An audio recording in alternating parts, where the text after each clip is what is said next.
What's up, everybody, and welcome to the Gore podcast. This is your host with the motherfucking most, TJ Bowser, and joining me today is Lee Chad. What's up, bitches? Big Johnny D, the Fluff Master Supreme. What's going on, Gorehounds? And here to protect and serve the return of Officer Bob. I think he's having audio issues. Wait and see. Oh, He just leaves. Well, he was mouthing and nothing was coming out. So I don't know why I come on so late. Hi, everybody. Jesus. there you go. why do you come so late? I don't know about that. It's a build-up. What can I say? So today is May 17th, 2021, and we got a doozy of an episode for you today. But you know what time it is? It's time for your Big Johnny D, what did you do, buddy? Oh, man, what did I do? I did the homeowner bullshit as of yesterday, and I did some excavating and some shrubbery removal. Shrubbery. And, shoveled a lot of fucking stone. Thank God I had a tractor and a backhoe to do a lot of the manual labor, but still had to do a bunch. And I'm not going to lie, man. I feel like I was at the fucking gym all day yesterday. Today, I'm a little sore. Johnny, are you gonna take my advice? Build a moat? Build him a moat. I want to build a moat. Awesome. Drawbridge that shit. Right? Dude's getting some alligators in that fucking thing. Yeah, hell yeah. So no, pretty much did that. Did Fatality. Brody and I covered episode 8. Did Injustice. Nice. Gods Among Us. Love I'm a huge fan. Brody wasn't the biggest fan of it, but I think he still enjoyed it. But check that episode out. Also, shout out to another Project Louder brother, TJ and myself. We joined Lord Scoob and Steve Vasquez on his Project Louder podcast known as Somewhat Supernatural. We did that Friday night. And Boss Man, what did we cover? Sam Squinch. Yeah, we did. Good shit. Go check out that juicy episode. I believe that was episode 10 for Scoops. Yeah, 10. Interdimensional Sam Squinch. Sweet. So, yeah. Did a bunch of podcasts in the last couple of days, so I could almost steal Boss Man's line, but I'm not. And, yeah. I don't have as many on the deck, nor will ever. But other than that, man, just did a little bit of gaming, and fuck, man, just been relaxing the rest of the week, enjoying this goddamn delicious weather. Yo! It's so nice out. Yo. You see the Mario Kart and Donkey Kong rumors? What? They're gonna drop a new Donkey Kong for the Switch, and they're gonna drop a new Mario Kart 9, motherfucker. God damn it, it's about fucking time. Yeah. Because even though I love Mario Kart on the Switch, that's just the Wii U 8. Which just proves that the last Mario Kart they just released is just a fucking gimmick. It's just a carryover from the Wii U. Yeah, Of course. Well, that one is. You're talking about Home Circuit though, right? Yeah, You're talking about that. Yo, that's great gimmick, dude. Oh, absolutely.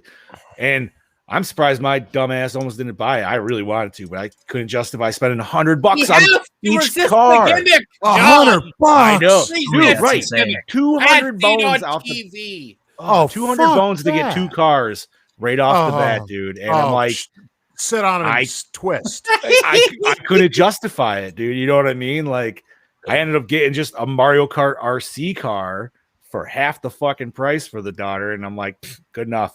You know what I mean? Like, shit, you could have built a go-kart for $100. That would have ran great. At the same time, if Nintendo totally goes its gimmicky route, which it always does, and I kind of hope it does, when we get all these new rail shooter games coming back out for it, I'm hoping.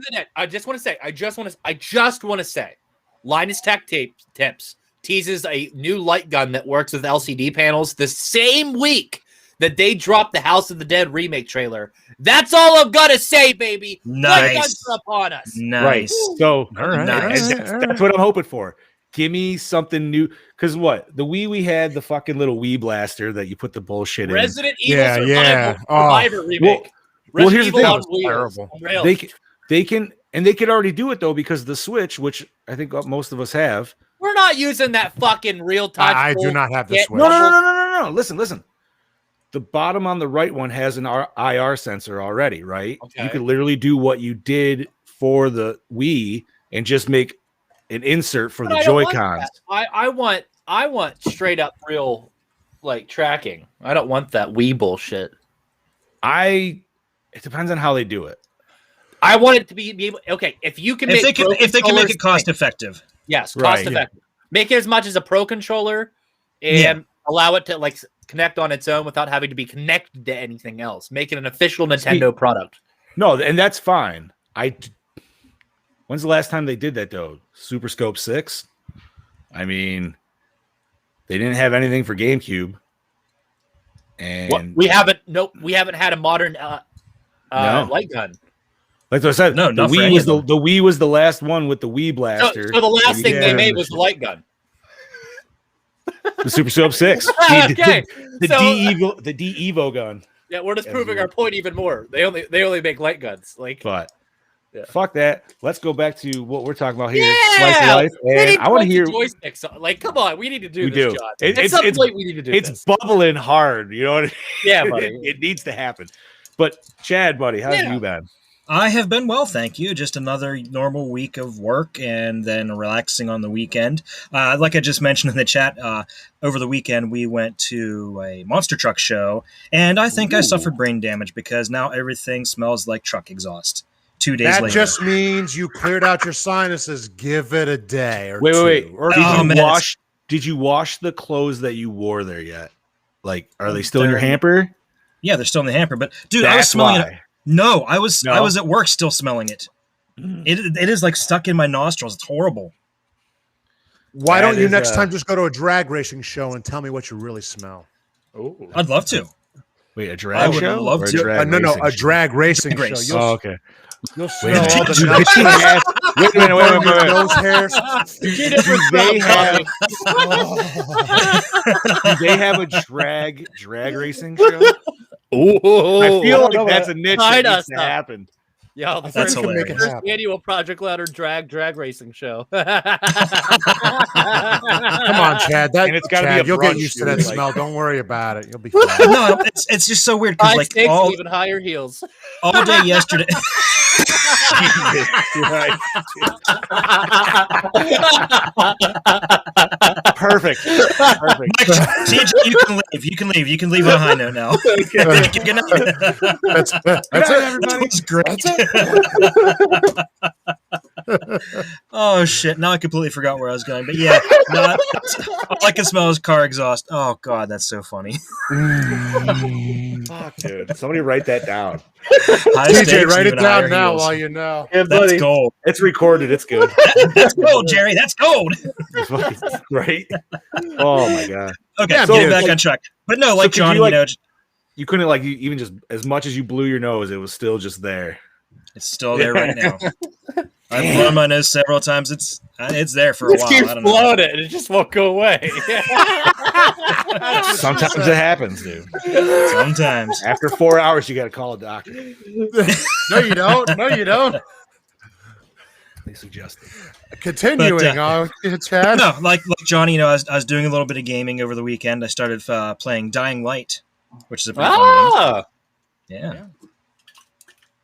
That is the parkour one, right? Yeah. Okay. Which I wasn't sure if I was going to like that, but it actually really is cool. It's a lot like Parkour. a bit of a Parkour. That's right. Parkour. Yeah, let's just move on. Bobby, how was your week, buddy?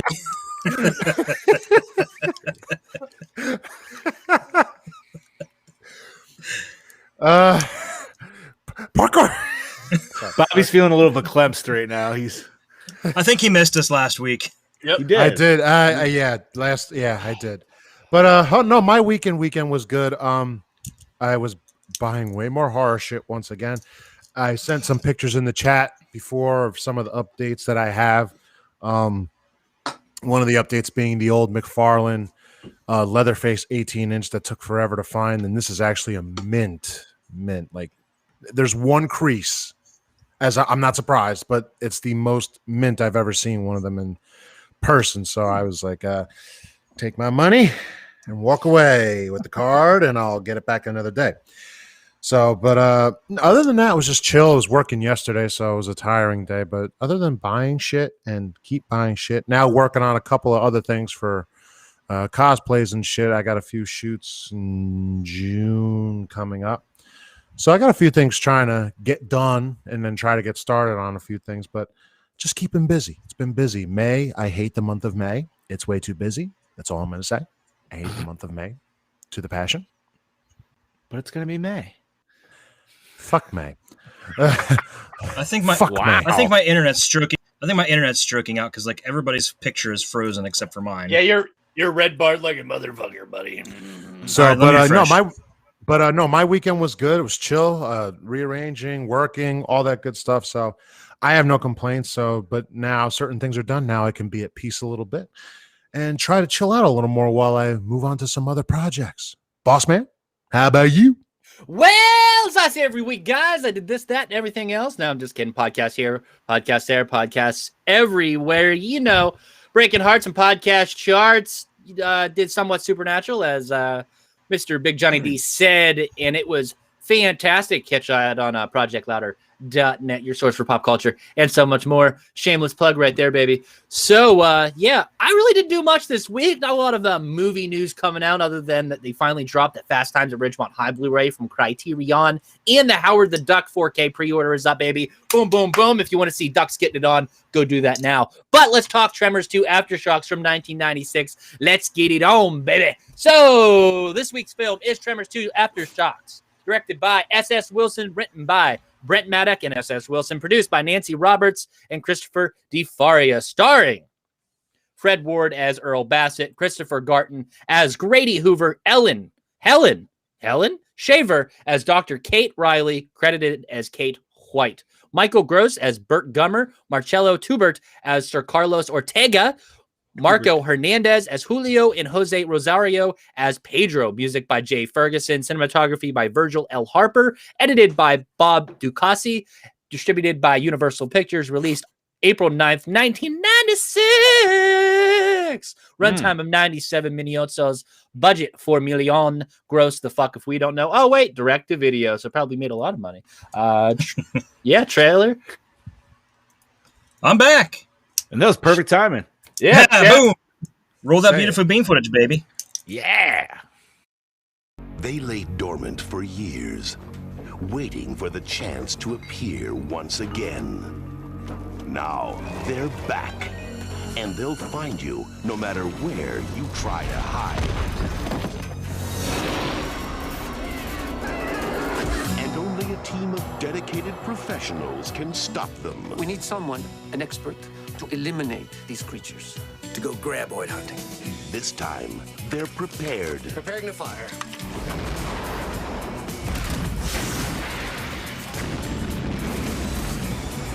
You smoked his ass. Doing what I can with what I got. This time, they're motivated. 50,000 for each graboid. You got a deal.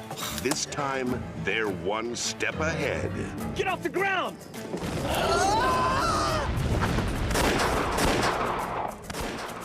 There's only one problem.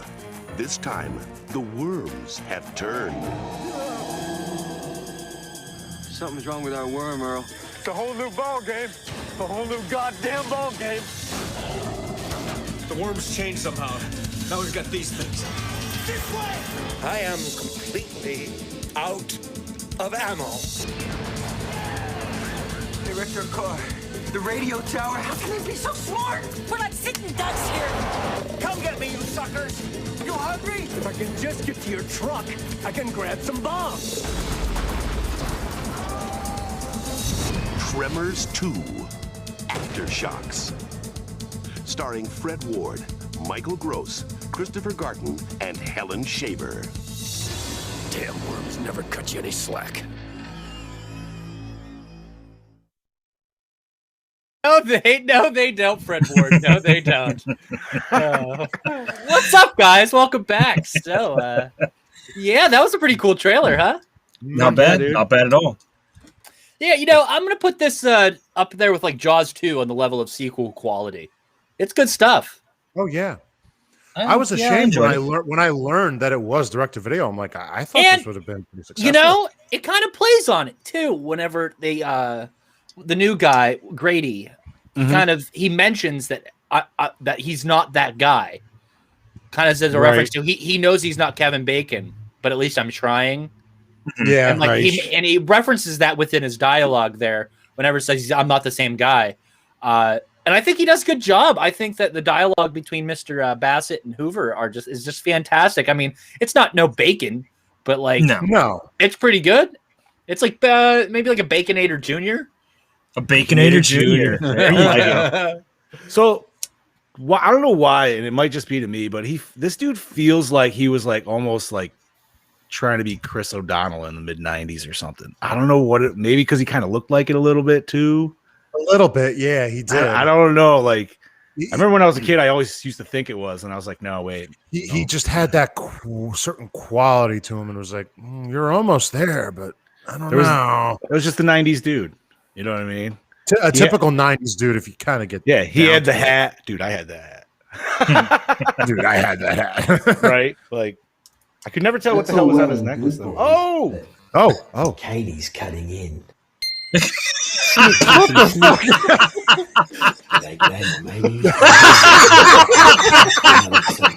Speaking, I'm here to talk to you about one of those extremely rare horror sequels.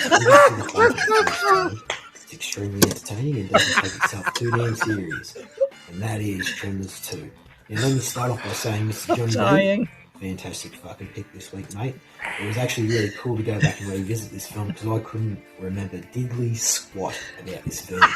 And it was kind of cool going back in blindfolded after all these years to suss this out, especially having been a huge fan of the first one. And I'll tell you what, this film is highly entertaining in that sense. I mean, welcome to our new segment, buddy. We've been working on this for weeks. It just goes to show you don't need the old Baconator to make a really great film. Yes, he was good in the first film, but this film just, that proves that theory, you know?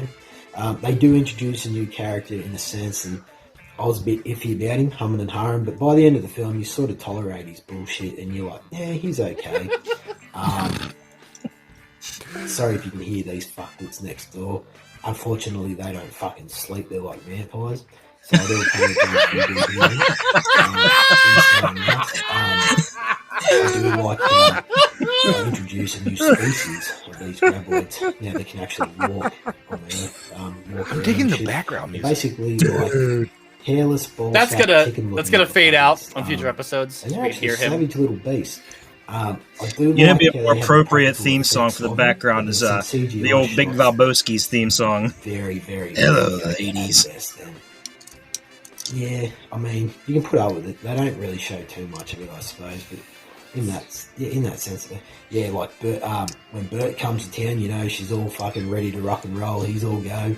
The explosive, the guns, next level in this, and I love it. I live for that shit. And it was kind of cool how they had to come up with interesting ways to kill that. Not only kill these things, but they get more money if they capture them alive. So it was actually interesting to see how they try and play that out. So yeah, very, very fun sequel. So that leads me to giving it a Gore score, and that would be a solid 3.8. Like I said, very, very fun sequel. It's actually a really highly underrated sequel in that sense. But yeah, in saying that, this is your DKB signing out. I hope you're having a great day or night, and I shall catch you boys next week. So, cheers. The fucking neon light. All right, after all of that, what do you guys think of the new segment? That was great. Kane's cutting in. Love it. No, cutting in. And it will always be to interrupt you guys. It will always be played to interrupt one of you guys. That's fine. I love that. How about that right there? No, him popping in like that be a show, and then him ending with that song. That's a show. That's a 30-second show. That's almost like the song that they play when they want to kick somebody off. Hey, stage. speaking of shows, episode 3 of The Machine Shop is up. Oh, yes, it is. Yeah, My other show is up. Please go check it out. Been trying to it's going to advertise it. And we've had our daily dose of the C word, as you can tell. Fuck it, eh? Thank you, Brody. That's so funny. Holy shit. Well, I was really hoping to take a picture of this one guy, by the way, that was at the Monster Truck Show. I swear to God, it was the American Brody Kane. Heather, the same place I got the pussy Looks palace just light. like him. No shit. That's awesome. Yeah, All right. yin and yang, motherfucker. But I don't know whose sign I want more, yours or Brody's. Right? Hey, John. Yeah, buddy. Why don't you give me a sign and read the plot rundown, baby? Boom. I can do that, sir. They're back. The giant underground creatures that terrorize a desert town in Tremors are now plowing their way through Mexican oil fields, Woo-hoo, baby, gobbling like up Big Banana everything and Booty Hole. everyone around it. God damn it. Everyone around, and only one man can stop them. In the style of its predecessor, this comedy sci-fi creature feature reunites Fred Ward as the down-on-his-luck Earl Bassett and Michael Gross as gung-ho survivalist Burt Gummer. Fucking goddamn it. Hell yeah. Fact that we have a official Burt Gummer Day now. That's how great this character has become. Gummer. Two desert desperados who take on the task of destroying the monsters. Partner with them is Grady Hoover, a young guy in the need of kicks, cash, and career change, and Kate Riley, a sexy and intrepid scientist who has seen it all. Miss 74. Wow.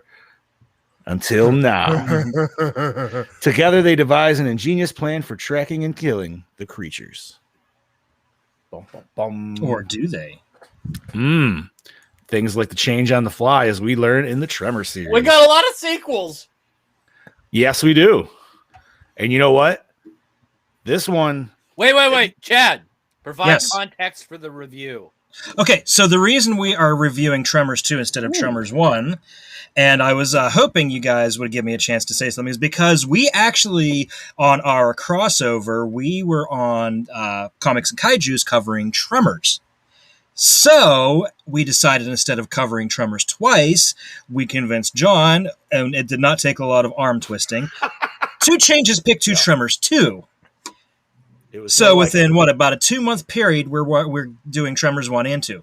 Hell yeah. Because we did Tremors back in February? I think it was the end of February we were doing. In that episode, we covered Tremors and The Witcher, I believe. Yes, sir. Yes, we did. That was the first comic. It was a good comic. Yeah, go check that shit out. ProjectLadder.net, shameless plug number 2. Yeah, it was as hard as, hey, John, you want to cover Tremors 2 instead of your Trevor spot?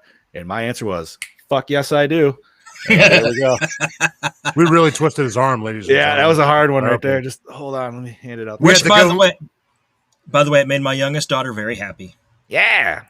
It made my daughter very upset because she wanted to watch it. We were like, go to bed. We had to give John the good old, to, get him going. Does the 3-movie rule apply to Tremors? Yeah. So funny enough, that was actually asked of me last night, and I said we will probably discuss that today.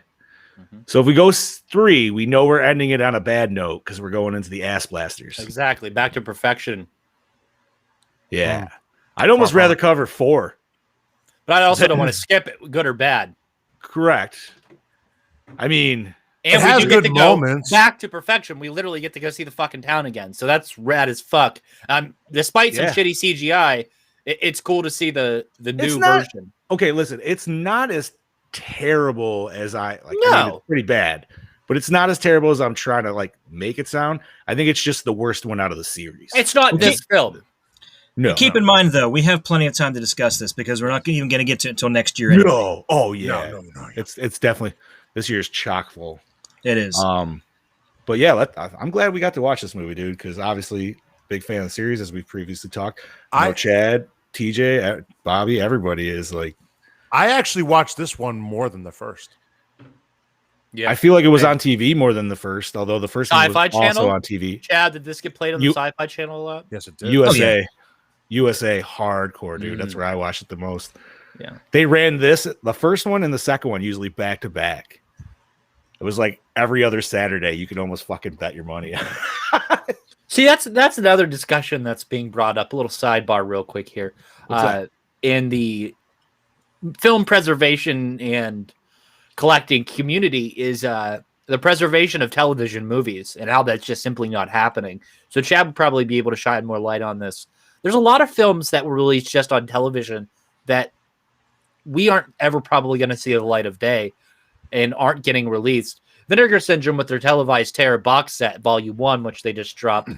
Might be like the first hint at somebody trying to do that, but because it was made. Scream Factory did it first. Okay, what'd they do? I think it was called Televised Terrors, something like that. So they took the S away for Vinegar Syndrome. It's something close to that. I don't remember exactly what it's called. And I actually think that one of the movies were the same for Vinegar Syndrome's release as the Scream Factory one. Probably. Fuck.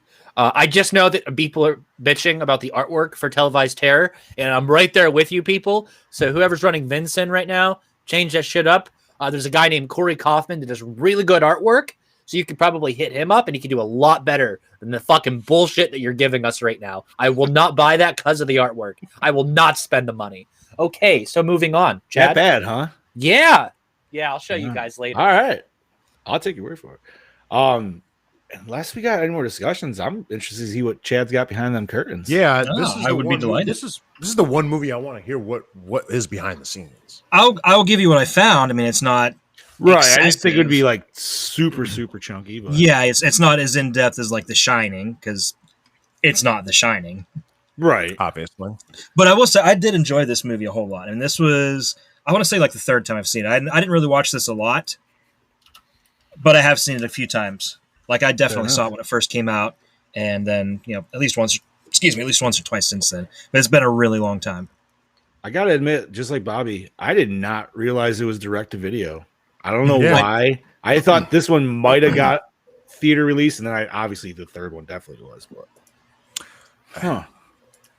I still love it. If you guys noticed, there's no theatrical poster. I posted the VHS tape to share it yesterday. Yeah. The picture I shared was actually of the original VHS tape. Yeah. Nice. Yeah, I was gonna say there was no weird variations. Again, the potential was there to make just as much money. I mean, look at Jason Goes to Hell and how much money it made with VHS sales alone. Because they had to buy 4 of each. Yep.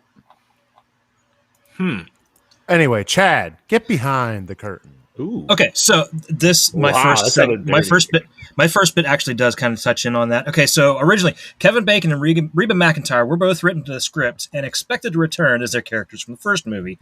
Reba declined due to a massive tour she was currently on at the time, and while Kevin Bacon showed interest, he ultimately turned it down to film Apollo 13. Universal was pining for these two to return, and when neither did, the budget was dropped from $17 million to $4 million, and production was handed over to the direct-to-video division. It was originally supposed to go to theaters. But because of those two dropping out and the budget dropping, Universal just couldn't see a way to really... And there was like massive campaigns and everything to get them to put this into theaters, and it just wasn't... They don't want to take that financial risk. So here's my issue, or not issue, I guess, but like I wonder what they would have been contracted to get, and how much more would actually been able to be spent on the film in itself had they been given that original budget. Yeah, because how much did you say the budget was? $4 million. It was 17. For this, right? it was 4. It was originally supposed to be 17. You got to figure Bacon and Reba alone. Jason Goes to Hell was 2.5. Right, but like that's what I'm saying. Like, what do you think those two stars? Would you say? What would you guess that they would have to take or they would want? I would say at least $1 million each. Bacon at this time. I mean, this is 90s. This was okay. When so this was actually Man? 98, 2000 maybe. No, that was 2000. No. It was 2000. 2000, wasn't it? I think 2000, 2001. But no, this was. Remember, keep in mind this was actually filmed in '94 and sat in the shelf for 2 years. Mm-hmm. Oh, so they would have been filming it back then, around the '94. Kevin Bacon. It was just he wasn't a huge star. No, he was becoming a bigger star. Right, he wasn't as crispy. But Reba was a name. Reba was Reba's a huge name.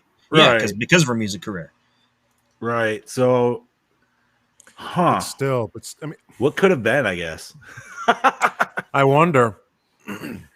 Honestly, I don't think we would have got the writing, and I could be completely wrong, but I don't think we would have got the writing that turned Bert into the character that we all know and love today. I think you're probably right. I think you're right about that. Yeah, because that's definitely where you start seeing it in this sequel is where you see that like turn. You know what I mean? Like obviously you got it in the first one, but he was still so much more grounded in the first one in comparison. Like, but here he really turned it up with the arm, with the truck, the gun, everything. Fucking deuce it, of course. I love every time that scene rolls in where he's just burrowing, dude, and it's just the smoke pipes are just like, fuck. So much gas. What else we got, brother? Earl struggles with ostriches at the beginning of the film while attempting to get them to mate. His difficulty may lie with the fact that both of them are male. Female ostriches are noticeably shorter and gray. What the fuck? Well then. Guess you learn something new every day. Yes, you do. Welcome to Gore for everybody. Well, Right. now wait a minute. We learned that, but did Earl? He may not have. I wonder if that was supposed to be like an actual, like, if you got this, or like it was just somebody who was like, get 2 ostriches for the scene. I think They it's didn't give more a shit. to ostriches and don't care. I think it's somebody that knew ostriches, and it was kind of like a little in joke as to why he I couldn't get hope, them to mate. honestly, that's kind of better. Because that just fits perfectly with Earl's character. Right. He gets the short end of the stick. Exactly. Again. At the same time, like, I feel like out of him and Vale in the first one, like, he was the smarter of the two. Oh yeah. I don't know. He was just more the idea man, I guess. he. Hey, idea men are important. They are. Yes, they are. But now that Continue on. I think you can. Yeah. Continuing on, one of the full-scale graboids used in the film was a refurbished model that was used in the first film. Huh. Awesome. Shout out to Just our homeboy Nick recycling. Benson. Yeah. I wonder if that was the one that was in the desert that was moaning, I'm guessing. Now remember, remind us again, TJ, what the original design was supposed to be? The foreskin? Circumcised penises. You gotta pull back. You gotta pull back the skin sheath to reveal the head of the glorious massive head of the graboid. Circumcise them fuckers. I will have to say, that fellow that plays Grady wasn't in a lot of stuff. His first film appearance is in 1984, a film called Firstborn. He was in Parent Trap 3 in 89. Okay. Didn't even know there's a third one or a second one. Right. A movie called Johns in 96, which I'm going to guess has something to do with male prostitution. Yeah. Jane Doe in 06. And he did TV show. Oh, he was also in Black Swan. That's is a sexy waiter named Scott. Ooh, is that really what it's labeled? Oh, yeah, you're right. Yes, he was. He was. Bobby's like, oh, yeah, I remember the sexy waiter. And Chad, he was in 22 episodes of Mantis as Taylor Savage. So he was in every episode of Mantis, because that's probably all the episodes they made. Okay, fair enough. Baywatch is Greg. He was on Baywatch. I gotta find the specific episode. I haven't watched every episode. I've watched a majority of Baywatch. Right. You guys, stay tuned to Project Louder. Oh my god, dude! Did you just announced a Baywatch podcast? That's the new idea. Huffing with the Hoff. I love that idea. I love it. Continuing on, to achieve the infrared view of the Shriekers as seen in several scenes, the actors wore red suits and yellow stockings, then were shot in high-8 videotape and blown up to 35mm film. To add an additional grainy effect, the post-production video engineers then rendered the faces and bodies in different colors. Oh, nice. So it was all just a camera trick to make it look infrared. Good nod to Predator as well. Yeah, the scene with the baby Shrieker was created using a full-size Shrieker and a large cage, making the Shrieker look small. As a consequence, no actors could be shown at the same time as the cage and the Shrieker. Makes sense. Such a good scene. It was. A good scene. It was really good. Really That's nice. where practical effects shine. Like, speaking of a really good practical effects movie, The Demolitionist from '96, Robert Kurtzman first movie. It's like a fucking special effects marvel. That's all it is. This sounds familiar, but I can't quite place it. It's really rad. It's on Amazon Prime. Check it out, guys. It's not a good copy, but it's fun. Send it to us in the chat. We got to check that. Is Sharon Stone in that? She might be. I'll go double check. That sounds really familiar. That sounds like something she was in. Mm-hmm. Demolitionist. I don't know. It's a demolition. I had a lot of caffeine. Why did I just drink 2 of those? Wait, maybe I'm thinking of the specialist, not the demolitionist. Sorry. Keep going, Chad. I'll find out. During post-production, the creators campaigned for the film to receive a theatrical wide release. Although unsuccessful, the film did play in limited theaters across the world, including the TCL Hollywood Theater, the Alfred Hitchcock Theater, and the National Theater in Tokyo, Japan. Oh. All right, so at least got some sort of theater, I guess. Dude, I feel like they could have did well with this in theater, man. Yeah. They should have just tried it. I don't know. I think obviously it would have upped the budget that much more, and they probably didn't want to do that in the first place, but yeah, but okay. Nicole Eggert, okay. I still think it could have worked. Right? Homeboy Savini's and Langenkamp are in it too. Nice. Sorry, let me hydrate a second. Yeah, you're fine. You're fine. Wet that whistle, Big Daddy. Gotta wet that whistle. You're gonna say big dick. Here you go, buddy boy. Wet that willy. In the script, Earl and Grady venture inside the destroyed radio tower and discover multiple dead bodies. The scene was removed due to its interference and with pacing, and that it would go over budget. Storyboards of the scene can be seen on the interior flaps of the original Laserdisc release. Nah, I gotta get that original Laserdisc. Yo, Brandon Lane. And you got to figure that's got to be on like the dying days of Laserdisc. So this thing is probably super rare now. Yeah, right. You're talking 96. Laserdisc. Yeah. Damn. What a what a flex to be like, dude. Whole collection. That'd be a hell of a thing to have as a full Laserdisc collection. It'd be insane, dude. Homeboy Brandon does have a bunch of them. I know a store I need to go find it. I have one. Okay, you can buy Tremors 1 and 2 on Laserdisc for $54.99 and a collection lot. That is not bad by any means. No, that's not bad at all. I mean, just to see that thing that Chad just mentioned. Yeah. Shit. Now I only have to get a Laserdisc player. That's the trick. And one that works. Keep going, Chad Daddy. In addition to the Shriekers designed by Amalgamated Dynamics, some scenes in the film used Shriekers that were CGI designed by Tippett Studio. These animated Shriekers were used to show walking, running, or climbing, as the movements were beyond the capabilities of fully articulated puppet Shriekers. And it was very obvious CGI also. Yes. It was very obvious CGI, but it wasn't. This wasn't terrible CGI. It wasn't last year's CGI. This CGI was better than Mortal Kombat 1995. When we were watching this on VHS, we didn't give a fuck. When we watch it in 1080p upscale and all that fucking fantastic shit with the scans and shit we have, it looks like hell. And these lower budget late 90s direct-to-video films don't stand up as well on the visual effects side as we'd like it to be because of that increase in visual quality. I mean, lots of films have suffered because of that. I think it's part of the charm, though. It is part of the charm. Sometimes it could work. Some films, I think I've stated on the show before, and I think we all have, that some films are better watched on the VHS format. It's the way it is. Yeah. Dude, speaking of VHS going nuts, Cameron's been going. That kid's on a tear. He's going broke before he leaves. He would not want to see my garage then. I've got boxes and boxes of old VHS just sitting out there. See, probably no good anymore. We might have said this on the episode, but when like Event Horizon would be one to watch on VHS.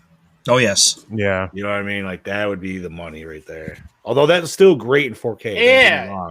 And the CGI wasn't awful.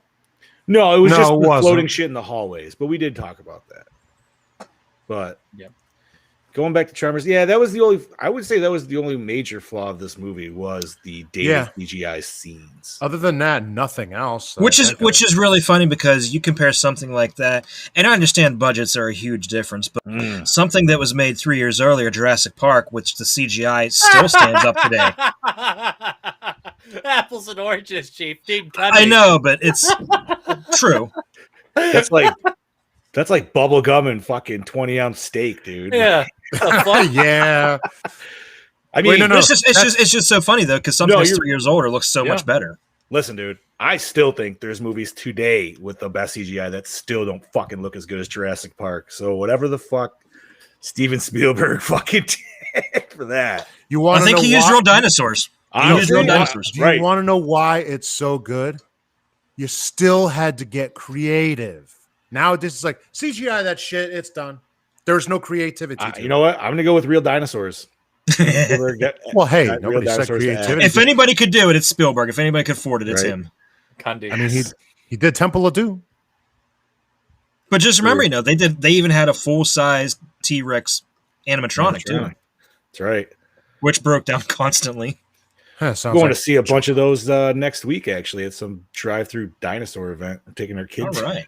That's the tits. Hell yeah. Hey, the Reptile Expo's next weekend. Yes, it is. Ooh, reptile. Very nice. Reptile. All right.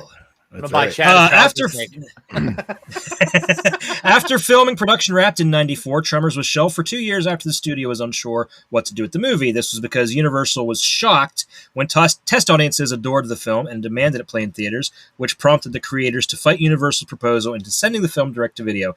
After 2 years of trying to secure a wide theatrical release and failing, Universal finally released film in April of 96, exactly 2 years after filming had finished.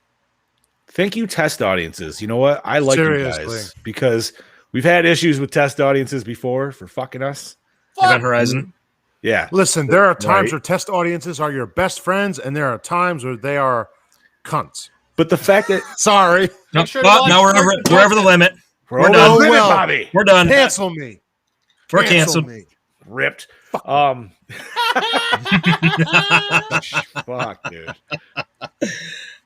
That's right, Brody. You threw me off, Bobby. What the fuck we were on? Test audience. Test audience. Yes. No, but like you just said, these guys actually, even they said, put this shit in theaters. Like, I don't understand. I wonder where like the campaign fell flat that they just couldn't get it going, or that there was an executive who was just like, no. Like, that's more than that's what it is. Guarantee. That's definitely what happened.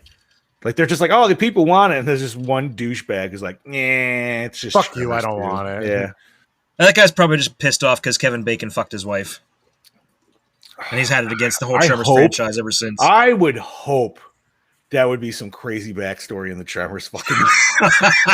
I think that would make it as to why the rest of the sequels are all direct to video now. Hey man, like I said, I enjoyed the whole series. But I think 5 picks it up again pretty well. Yeah, I agree with saying. That. You've got graboids. I gave up with 3, but I'm gonna give it another chance and pick it up. I was saying you have the whole disc set now. You have no reason because I know. It's just one of those things where it has to be the right time with the kids. It's gonna be one. I feel like when you watch Bobby, that, the kids would love it. No, they will. Especially because they're just going to hear Ass Blaster the whole time, and they're just going to. Oh God, they're going to love that. Listen, Harper's going to be giggling the whole movie. The best line from that movie. Oh, let's call him Ass Blaster. Sounds like a porno film. Yep. And I think it is. Yes, my wife is correct. 3 was shit, but no, it's shit. But it's just the shittiest out of the series. Yeah, but like we said. Anyways, any more notes there, Chadwick? Yes. Earl points to a Playboy centerfold on his wall and says that it was Miss October of 74. The real Miss October 74 was Esther Cordet, a brown-haired Panamanian, in contrast to the blonde Helen Shaver, who, in the film, is supposed to be the woman in the photo. The actual centerfold scene in the film is of Miss September of 1970, Debbie Ellison. Oh. Which, kudos to her. I've had a Playmate on before. Yeah? Oh, yes, he has. I just have it's this Patreon exclusive content. Ah, yeah, it's my interview with Sandy Johnson. Nice. I can't remember what year she was. 70 something. I think it was 70. I do not have any. I don't have any info tank on any of that. Oh, you don't? I think 77. I thought you would just look to your left in your giant nudie bag collection and be like, yes, there it is, right there it is. Let me reference it real quick. Yeah, Chad, anything else? Yeah, no. Amalgamated Dynamics was faced with a challenge different from the first film. In Tremors, the Graboids spend most of their time underground, and a prop was not needed. In this film, the Shriekers spend all their time above ground, and there are always more Shriekers than Graboids, thus the need for more props. The Shrieker props used in the film include 2 fully articulated full-scale Shriekers, 3 handheld puppet versions of the Shriekers, and 3 unjointed, non-articulated rubber Shrieker dummies. The fully articulated full-scale Shriekers required 16 puppeteers to operate, while the rubber Shriekers, not requiring puppeteers, were used in scenes where a Shrieker was needed to be dropped, shot, or exploded. It makes sense. Real quick, Sandy Johnson, June 74. Close. Thank you, buddy. Thank you for that. You're That's welcome. Your Bobby Amone pornography tip of the week. Not to be confused. Look it up. Not to be confused with her husband, Harry Johnson. Yeah. No, he was in And Harry their and the cousin Hendersons. Magic Johnson. He was in Playgirl of April 74. Ba-dum-bum. On the wall of Earl's home, we see that he and Val did end up in both People and National Geographic magazine, among others. Also, the photo used for People is the one that Rhonda took of Val and Earl at the end of the movie. In the first movie, they both discuss about how they'll make it to the cover of People magazine or National Geographic. And they ended up on both. That's awesome. Yes, they did. I wish we saw that Nike commercial that Grady was talking about. Yeah, Yeah. that would have been cool. But once again, Reebok. I want to see what the Shriekers arcade game would have been, or the Graboids. the Graboid arcade. Yeah, the Graboid game. When I saw that first time in this movie, I'm like, do they have that at arcades? What You couldn't actually be that lucky. that wouldn't exist. Twitter would find out that Earl didn't get any of the money, and they would be canceled. Nowadays, yes. Yes. That would be one of the times where something like that could be justified. There you go. Bingo. Earl deserved Hey, that money. Earl Bassett. He does. Hashtag justice for Earl. Yeah. I mean, he wins out at the end of this one, though. You know. Not. Okay, there is a We thing don't that know. no, We yes, don't we do. know. You blew up our refinery. Nope. Apparently, what happened was literally there was people asking questions about this movie. There is an answer. They got they didn't get the full amount, but they each got like a decent amount of money. Like they made sure. Yeah, I'm at sure least they got would a have to pay a little bit back to. That's cover the full amount was. But they each had 800. The full amount was 800,000. Right, because they counted each the had street- 300,000 a piece, but that wasn't even the ones that. No, oh my god, it wasn't. The actual count that they were owed was 1.4 million. Really? That's, okay, you're right. That's all 3 of them, right? Like, yeah. Okay. Nice. Fuck yeah, dude. That's some payout right there. All right, So let's move along. 2 designs were created for the Shriekers, the one used in this film, and the other was recycled for another film. TJ, can you guess what that film was? I think we talked about this before. Starship Troopers? Starship Troopers. Yeah. They were recycled for the bugs in Starship Troopers. Effects artist Phil Tippett helmed the effects works for both films at the same time.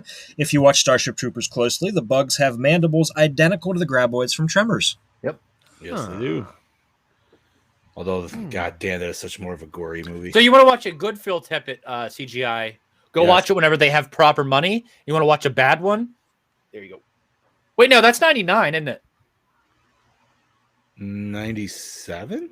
97. Yeah, 97. So the year It's after. right in front of me. Okay, yeah. So there's the contrast in work right there. And once you said budget, too. Yeah. Again, it's all how much money they had. It's all relative. Yep. Was that also released by Universal Pictures? Ooh. I think. I want to say yes. Probably. Yeah. Okay. And finally, the scene where Bert fights the Shrieker horde as they ambush his truck was actually scripted and shot, but cut from the final film. The director, S.S. Wilson, doubled his gummer for stunt sequences and jumped through the truck's windshield for a scene. However, the scene was ultimately deleted when the producers felt they couldn't get the CGI Shriekers to look convincing enough against the nighttime background. I'm kind of happy they left it out. I like the slightly more ambiguous ambiguity of what happened really in the scene, because I've always kind of felt that Bert embellished the story a little bit. Yes. Well, not only that, in the third one, we got that night sequence of Shriekers, and they didn't look good in general. So I wouldn't. I mean, wait, that was 3. the series. That was the series. No, that was Tremors 3. I think they also had that in the series, though. So then they probably did both, but they didn't. They didn't look good at night. No. So now that you say that, I'm like, I'm happy that's not in there, because although I want to see it, I do, but I'm happy it's not in the film. That was the one where he uses all the night, or he's in the night vision goggles. Yeah, and he's got the right? 50 caliber guns on each side. He's just laughing as he's doing like. That is 3, isn't it? I want to say they also did that in the series too, though. But you're right; it's the opening scene for 3. Yes, it is. Which was weird because that was like the last time we saw Shriekers until Shrieker Island. So is the series even worth watching? No, I never finished it. I did. I have them all on VHS. I taped them. Wasn't there only like 12 episodes? Yeah, that's why I taped I was them. gonna say it wasn't. Yeah, I'll have to look for it. I mean, I remember when it came out as a kid. We had to go to something for my brother at his high school. I taped it because I'm like, I'm missing my show. Thanks, Tom. Fucking make me tape this bullshit. But was it prior to 3? That's where I get confused because I feel like it was after, because he's got the white graboids in that series too that continues into right. Okay, the whole Ahab white whale bullshit. Yes, he's good old Ahab. All right, onward, gentlemen. That is the last of the behind the scenes. Damn. All right, gentlemen. Big questions. If you had the budget of the Mexican army, what would you get? 2 army trucks and everything that Bert had, and more. I want. Actually, you know what? I want. Let me refine this want? question. No. Wait. Okay, I want an army truck like Bert had. Another army truck with a 50 caliber machine gun on the back. Just go out there with the Shriekers and just go all day. I was gonna say I could refine it to what would be the one thing that you would want that you could get from them that you would want for your personal. Because remember he had that bazooka. A bazooka. I mean, I'm not gonna lie. If I'm gonna go nuts, dude, if I could actually ask anything, I'm just gonna be like tank. Ooh, tank. Give me a tank. I don't know if it would happen. No. But... No, fuck. Minigun. Yeah. Missile launcher. Like Arnie's in T2? Absolutely. Go the short barrel style? Okay. You don't want old painless? I ain't got time to bleed. All right. I'll take either one. I don't really have any other questions for this. I feel like this was kind of a straightforward sequel. Like my notes for this were like completely empty. I wrote down the deaths and that was it. I just sat back and enjoyed the film. Right. Like it didn't, I don't know. It was simple enough to where it didn't have a lot of like, oh, what could, Yeah, you don't have to overthink this movie. No, and you shouldn't. Exactly. So then let's get into these questions then. Bobby, I got a question for you. I might have an answer. You saw no problem in that zombie attack last night? Oh, on the WCW thing? Oh my God, EC was it? WWE Backlash. Yeah. So this comes a week after they say AEW having a cage match set the industry back 30 years because of how gruesome it was. Then they put zombies on. They have zombies attack their wrestlers on a fucking pay-per-view. You want to talk about setting back the industry? Look like shit. Why? In promotion of Zack Snyder's Army of the Dead. Yeah. Fucking sellouts. Which why Brody, does that make that much more promoting? Like, yeah. I want to answer Brody real quick before I forget. Brody, that was not a nuke he was trying to hide. That's actually just a cannon shell. Yeah. A nuke would be way bigger. And I didn't know how bad that Unless was. it's in Starship Troopers. Well, yeah. Put a nuke down a bug hole, you got a lot of dead bugs. But I didn't know how bad that zombie attack was until I watched it. I'm like, oh, that's terrible. You just can't do stuff like that. It's so out of context. Like, it's terrible, easy. Like terrible. No, terrible as in terrible. Like it was just like one of those like, I gotta go. Yeah. Like I don't want to watch this anymore. It's the one where you're like, I think I got to take a shit, but I'm just going to make that excuse. So You I said this can was on a leave. pay-per-view. It's so funny because Jericho's tweet as it was happening, it was he was so pissed at like that comment that they said that the match he had set the industry back 30 years. His tweet was 30 years 30 years ha ha ha, ha zombies. I would be so pissed. I would be so pissed to have that in the middle of a pay-per-view match. Same. That'd be so fucking Yeah. No. That's not what you paid for. I mean, they do have like one of their like top female performers who is like a dual personality, who they switch live her clothes by literally pre-recording the segment, and then she's like there's a sound cue and then she switches. They even had Braun Strowman whenever he would run, they blow a fucking train noise. I'm not even joking. If he would run, they would play a train noise. You know what this makes me think of is when WWE brought back ECW and how cheesy and shitty that was. They had the ECW zombie. Yeah. That's exactly what it's making me think of. That's how bad that is. Ugh. Damn. Ay. Okay, so boys, we got the questions. Normal questions. Format? DVD. Same. Damn. Regular DVD. I wanted to enjoy the set that I bought. That's why I watched it in that format. Correct. I watched it on streaming. Did they have? Was it just 1080 or did they actually have like? They did probably 1080. No 4K. There's no 4K for this. Yeah, I didn't think. I checked. Look who owns it. Just that glorious first one. But nice. Yeah, dude, you gotta get the use out of your your 7-disc set there, bud. Absolutely. Douche. You kind of have to NA this because there really wasn't a douche in the movie. I would say maybe Bert when he first showed up. No, that's always Bert though. That's always Bert. But that's just it. He's the closest to a douche, but none of them were real douches. No, you could say Earl at first was a douche. At first. I feel like that's just because he's lost out on so much where Jaded everybody else AF, is like, motherfucker. Yeah. I'm gonna NA this. There's no real answer to it. You know, I'm gonna say the Graboids just to be like, here's your real douche. The Graboids, they had to come back. Yeah, dude, there really isn't anybody. No, like nobody's like a complete douchebag. Like even the guys creatures that run are oppressive enough, I guess, for the story. There you go. Yeah. Favorite kill. The Graboid that Bert blows in half with the 50 cal. Ooh. The Shrieker, I mean, not the Graboid. No, I knew you were saying. The first one, the first scene where the oil worker gets killed, because that to me, to start a movie like that, we already knew what a Graboid looked like, but what a way to start a movie. I like his kill. Off-screen kills count? Yeah. Yeah, go ahead. Isn't it that one oil worker who's driving the car?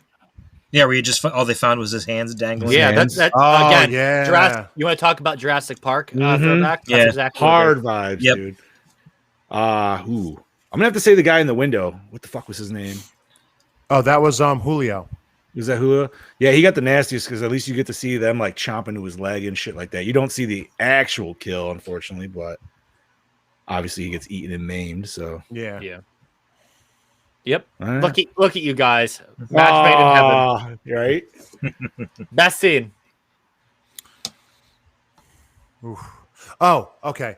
When they see the dead Graboid and then as they're going to the truck. The reintroduction of a one Burt Gummer. That's what I was thinking, was when Bert rolls in with the fucking truck. No, I like the whole. No, I like the whole. What is that? Oh, it's something better. Or it's something worse. For me, it's the whole nighttime scene from when they're at night to when they go to the radio tower, like that whole sequence. Because that to me feels like a real horror movie at that point, because you're still not sure.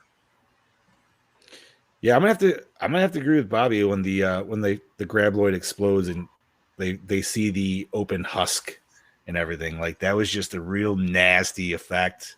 And because go ahead, John. Sorry. Well, I was gonna say that to like the lead up of when they actually see the Shriekers, because obviously it goes from like okay, getting a little scary, and then it goes funny because obviously they're doing the gun thing. They're like, how fucking big is this thing? And then it's like, boop. And I found the music during that scene was so great. Hell yeah. Opening scene. Did you say what was yours? Yeah, I said the introduction of a one Burt Gummer. Oh, okay. Sorry. I'm assuming you mean when he comes into Mexico and not when he's sitting in his basement. Yeah. Yeah. Oh, the basement's pretty funny too. Right. Yeah. Yeah, dude, you got to see that mount. It was fucking great. And it's a callback to the original. Did you notice the patched brick as well? Yep. Yeah. You know what? That's the Tremors equivalent of that scene where we see Martin Brody walk past the barrels from Jaws 1. That's the Burt Gummer equivalent. Yeah. There you go. I'm picking up an echo. Why the fuck can I hear myself? Uh-oh. Oh, we hear you just fine. No, it's coming from one of you guys. It's coming through your speakers, or it's too loud through the headphones. So, did the opening scene hook you in? Absolutely. Yeah. Yeah. Mm-hmm. It brought you right back. Because what? This was 5 years after the first movie? Or 6? No, 6. Technically, it was 90. Yeah. So technically 4 if you consider when they made it. Yeah. Right. But when we got it. They wasted no time bringing the graboids in. Yep. Like, listen, we already know this is what you're here for. Here it is. Great. I think I can say one. Absolutely. Yeah, it's good. Best tits, hottest girl. I think we both can agree that Shaver and Bassett. Yeah. Yeah. Mm-hmm. Yeah. Bassett's got and you know what? They even gave it out. They both gave him the sweet butt glance shot. Yes, they did. Kind of nice. Yeah. Fantastic. Took us. Her butt was on both. Yes. Right. That was one for even the wife was like, yes. She's like, you know what? They never do that. And I was like, what's that? She's like, they never give a shot for the ladies. I was like, yeah, they do. Jason goes to hell. Wow. Yeah, that's true. Shrink my pod. Yep. You can't have pickle, but you although can't there have was also that one pickle. movie. What was the movie? You guys covered it on Lights, Camera, Exploitation. Basket Case. Yep. There was a lot of dong hanging in that one too. And just to throw this out there, what's the movie with I don't know. Oh shit! The one where you see Kevin Bacon. This is the one where you see Kevin Bacon doing the full Monty. Oh, you see Kevin's Bacon? Yeah. It's right at the tip of my tongue. Isn't it like a shower scene or something? Yeah, it's a shower scene. No, it's not Hollow Man. Denise Richards and Nev Campbell are in it. The only reason. Oh, fuck. Fuck. I know exactly. God damn it. To Google. Damn it. I mean, that was a good movie too, with a lot of twists and turns. And I think wasn't Bill Murray in that too? I do not know. What the fuck are you talking about? Oh shit! What the hell? I have no idea. I'm lost here. Myself. Wild Things. That's it. Wild Things. Yep. Matt Dillon. TJ, if you haven't seen, watch it. Bill Murray was in that. Yes. Thought so. He was like the one detective or something. You are correct, sir. All right. All right. Next score. Up. Great. I like the score. Yeah, it's really good. It was really well. I like the Western twanginess of the music. Right. Yeah. As soon as they hit south of the border, though, it goes straight like mariachi band.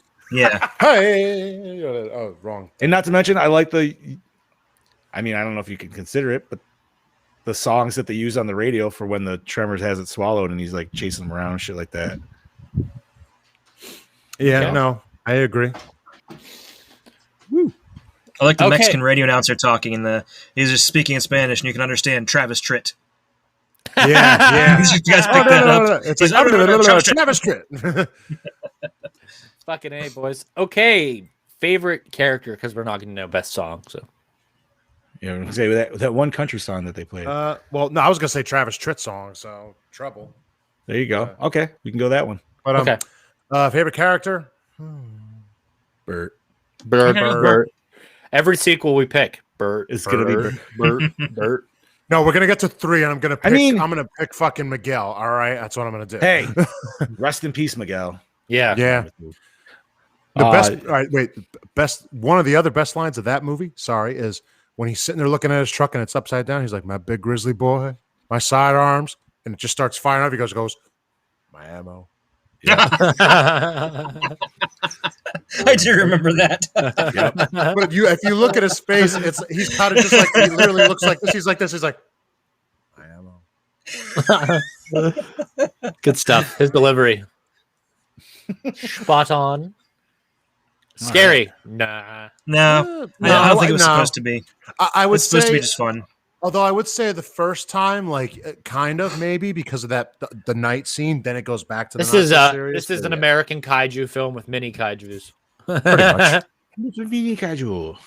Yes. Oh, wait. Godzilla. Yeah, see, they get creepy in a few scenes. They do. They do. go a little dark, and then it just goes funny again. It's good horror action comedy. They're like if pigs had sex with the bugs from Starship Troopers. Yeah, kinda. I wonder how those noises would go. I don't want to know. Fucking A. Lot more squealing. Does it hold up? Hold up today? I would say The yeah. CGI doesn't. CGI is, But the yeah, rest I of- think the it rest does. of it, yeah. Yeah. Like, You just got to pass on that.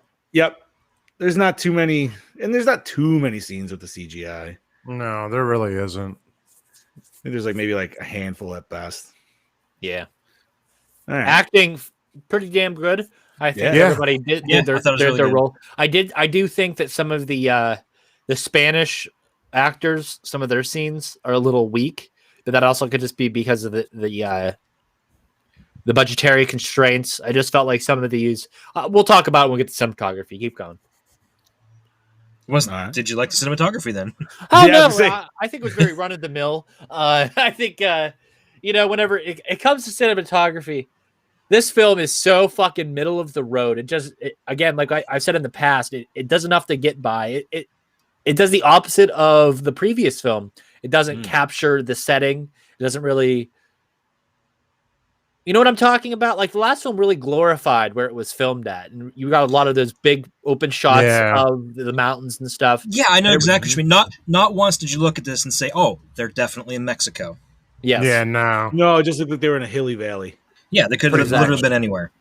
Yeah. Yeah, basically. Besides the Mexican music, as soon as they hit the border, that's like the only okay, we're here. You saw the budget visually, and I think that's a problem. And some of those scenes where we see some of our American actors interacting with holding for Hux, Julio, and Pedro, I feel like those are some of the weaker. I understood that reference. It's more of those. I just feel like they're not as well. There's Bobby's performed. mom. They're just cameo. He's running away. Does anybody understand what I'm talking about? I just feel I know like exactly. Yeah, what you're no, talking about, it's not very standout. No, not one bit. It's just not the same level of quality. We see the interactions between Earl and what the fuck, Val? Grady. No. Oh, it's not. Yeah. No. I was gonna say, besides the animatronics, probably the most expensive other shot would have been when the truck was getting pulled backward, and they did that whole scene. Yeah. Was the next film funded by the Sci-Fi Channel? Yes, Yes. 3 was, Okay. and then that's when I wish that was a ride. what the The truck being pulled. Yeah. Oh, that'd be fun as fuck, dude. Dude, that like you get to get pulled at 60 miles an hour in a truck by a graboid. Do we need straps? I'm cool. I I don't mean, need if they do a full Tremors the ride where you deal with like all the species of Tremors or graboids, that would be amazing. Why not? That could be a You know, when you sit and think about it, this film's actually a pretty low production film. Think of the settings and think of how, like, Oh yeah, dude. the Sand sets are Hill- half built sets, literally half built sets. Oh, And yeah. then the refinery, they worked a lot with inside that refinery and then just got to blow it up at the end. It's, you know, when you sit back and look at it like we're doing right now in a grander view, it's actually kind of a small film. Oh, very. It really. Yeah. I mean, and How many times do they go through that same valley with that one where it's just Yeah. a housing structure with like no roof on it? Oh yeah, quite a bit. And I Yeah, think 3 or 4 times, right? that's what really hinders you relating to the setting and really getting a connection to the setting, unlike the first film. Yeah. No, I totally agree with Which that. is probably why they did the whole back to perfection thing, because losing that sense of isolation and losing that sense of urgency that this film did. You know what I'm talking about? Because the first film had them trapped, and they had the sense of urgency to escape. And this film is more of a this is Earl's chance to prove himself. They could leave at any point type deal. I mean, give it or take, get into the car or not. But they still have this let's blow up the fucking refinery type thing and get our money. You know what I'm talking about? Right. It's just the setting and the story just completely makes the tone of the film a little different. Like I said, dude, it's aliens. They nuked the site for orbit. They nuked the site again. For orbit. Yes, but they weren't trying to. They were just. And It it wasn't even about trying to get the over- money at that point. That was just we got to stop these before they get out kind of situation. I do like sequels that use this approach though, where they take the ending from the first film and then they take one of the main characters and it's like, the happy ending you thought happened wasn't actually happy. This is run down. So this is a story of redemption. Yeah. And this is the sequel. I like films that take this approach rather than any other approach because it's more realistic and it's a more grounded approach. And I think that maybe that's why I enjoy it, because it's a well told out story and it doesn't try to overcomplicate itself. No, it doesn't at all. It keeps it straight right off the bat. And I think that segues into the premise question. So, boys. Yeah, I like the premise. I do like the premise. Yes, great sequel. It takes what you know and it continues it forward. Mm-hmm. Yeah, it does. Gives you new lore, any way you slice it. Yep. And then opens the box of possibility of where they could go after the fact. Right in the shitter. Okay, boys, let's rate this. Recycle, rewind, or remake. I'm going to rewind for days. Yeah, rewind.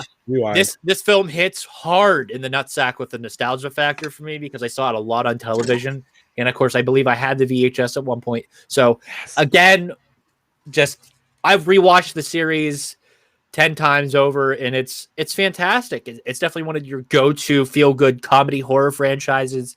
It's very light on the front on the horror. This is again for you. You guys it's come family friendly. friendly. More. This is diet horror at its finest. Oh, it's family friendly though. It's something you can sit down and enjoy with the kids. Now, surprisingly, the later in the series do kind of get a little darker.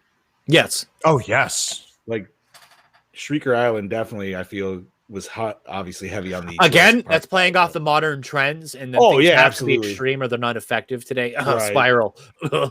It's just films tend to rely on that in order to really make any sort of an impact in today's how do you want to say film environment, if there is anyone, because most of it's just green screen bullshit anyway. So you're talking movies. We're watching movies right now pre the darkening, mm-hmm. and then now we're 20 years after the darkening. So. Or maybe 10 years. TJ, thanks for mentioning green screen. That just reminded me of that fucking meme I shared. The Matrix? A couple of days ago. The Matrix. Yes, I saw that. That has ruined that fucking scene. I couldn't agree with that, I couldn't agree with that statement anymore. Oh, guys, okay, let's rate this. Big Johnny D, what's your skull? I really wish I remembered Tremors 1, but I feel like I'm just going to have to give it a solid 4. Okay, Chad? I'm going to go with a 3.75. CGI held it back just a little. Bob? I'm going to be right behind Johnny. I'm going to say about a 3.8, so same as Brody. There you go. I am going to give it a 3.5. And that is a Gore more score of 3.8. Very nice. I think that's actually Brody was dead on. Score for this. Right? Very fair. Sweet. And then next week. Next week, I'm excited for. We were just talking about it earlier, TJ. Is it Alien 3? Alien 3, baby. Yeah. Chad. Yes. You weren't in here, so you weren't purview to the conversation. The other day, I smoked a bunch, and I was talking to Nick and Brody about the next season of LCE, and I convinced myself that I said David Lynch and not Fincher on the last episode. Close enough. Not even remotely close. Could you imagine a Lynchian Alien 3? Oh, wow. That would be... That'd be awesome. Wow. Fucking A. So, yeah. That was our review of Tremors 2. Aftershocks. Can you feel it, baby? I sure can. That was a good absolutely fucking that was a film. Great one. That was a good review. Next week we do have Alien 3. We will be doing the long cut. The what is it called? It's just I think it's called Is it the extended cut or the producer's cut? I don't remember exactly, but one or might the be other. producers. Chad Daddy will do his research sometime this week, so we'll know more. We'll be Absolutely. prepped for next episode. It'll be a good time. Fincher, not Lynch. That's gonna be a shirt. Fucking A. So, friendly reminder that the Gore and More podcast is part of the Project Louder podcasting network, home to other great podcasts, such as Ghoulies Unflushed, the TJ Bowser Power Hour, Big Bag, Beetle Bros, Fatality, Mortal Kombat Retrospective, Lights, Camera, Exploitation, Wrestling Ruin, Rabbit Hole, and so much more. Head on over to projectlouder.net and listen. And, of course, available on anywhere you consume audio-only content. Thank you guys for tuning in on another episode of the Gore and More podcast. Is your host with the motherfucking most, TJ Bowser, the pod boss, signing out. This is your Chad Daddy, a.k.a. the Chad, signing off. Yeah. This is your Fluff Master Supreme, Big Johnny D saying, see you later, Gorehounds. This is your killing machine, Bobby Amone, saying,